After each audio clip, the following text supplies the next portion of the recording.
معزز و محترم ناظرین و سامعین، السلام علیکم ورحمۃ اللہ وبرکاتہ۔ پیارے ناظرین و سامعین، آج کی انگریزی تاریخ ہے 4 مئی 2024 بروز جمعرات، اور ہجری تاریخ ہے 13 شوال المکرم 1444 ہجری۔ اس وقت کی دو بڑی اہم خبر آفرات کی خدمت میں لے کر حاضر ہوا ہوں۔ تو آج کی گفتگو کا آغاز اور خبر کا آغاز علامہ اقبال رحمۃ اللہ علیہ کے شعر کے ذریعے سے کرتا ہوں کہ جہاں میں اہل ایمان صورت خورشید جیتے ہیں، ادھر ڈوبے ادھر نکلے، ادھر ڈوبے ادھر نکلے۔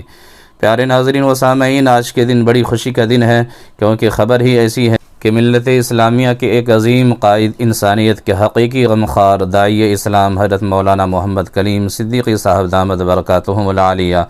خلیفہ و مجاز مفکر اسلام حضرت مولانا سید ابو الحسن علی ندوی رحمۃ اللہ علیہ 589 دن کی قید و بند کی صعوبت برداشت کر کے اور سنت یوسفی ادا کرنے کے بعد الحمدللہ ثم الحمدللہ باہر تشریف لا چکے ہیں، جیسا کہ آپ تصویر کے اندر دیکھ سکتے ہیں۔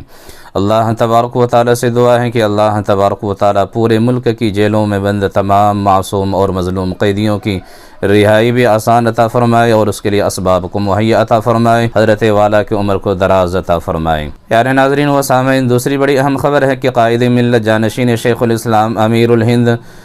استاذ حدیث دارالعلوم دیوبند حضرت مولانا سید ارشد مدنی صاحب دامت برکاتہم العالیہ نے ایک بہت ہی اہم پیغام مسلمانوں کے نام دیا ہے۔ وہ پیغام کیا ہے اور حضرت والا نے کس چیز کی مسلمانوں سے، لوگوں سے اور اس ملک کے باشندوں سے اپیل کی ہے، وہ سننے کے قابل ہے، ویڈیو آفرات کی خدمت میں ہے۔ تو پیارے ناظرین و سامعین، آپ سے گزارش ہے، اگر آپ ہمارے چینل پر نئے ہیں تو چینل کو سبسکرائب ضرور کیجیے اور ویڈیو کو زیادہ سے زیادہ شیئر کیجیے اور آگے بھیجنے میں ہمارا تعاون اور ہماری مدد کیجیے۔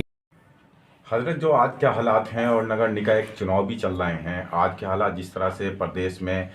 شاسن اور پرشاسن جو ہے ڈرا رہا ہے اور دھمکانے کا کام کر رہا ہے، آپ اسے کس نظریے سے دیکھ رہے ہیں؟ ملک میں الیکشن کا ہونا آزادانہ طور پر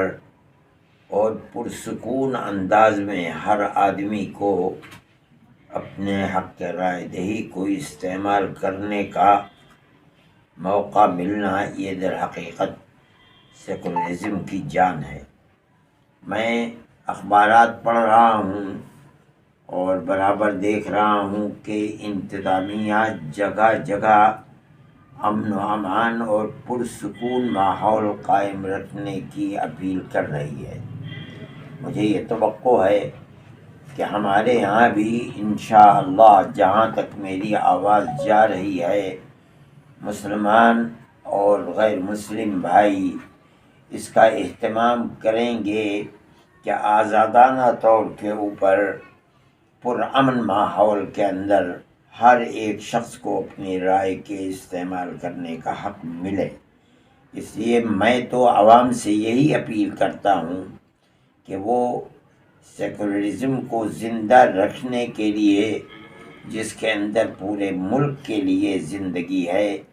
امن و امان کے ساتھ اپنے اس حق کو استعمال کریں۔ یہ الگ بات ہے کہ بعد میں کون جیتتا ہے کون ہارتا ہے، یہ تو الیکشن کے ہمیشہ کے نتائج ہیں، لیکن ماحول انتہائی پرسکون انداز میں رہنا چاہیے، اور میرا خیال ہے کہ انتظامیہ بھی یہی چاہے گا۔ اس لیے ہر آدمی کو انتظامیہ کے ہاتھ کو مضبوط کرنا چاہیے اور پرامن ماحول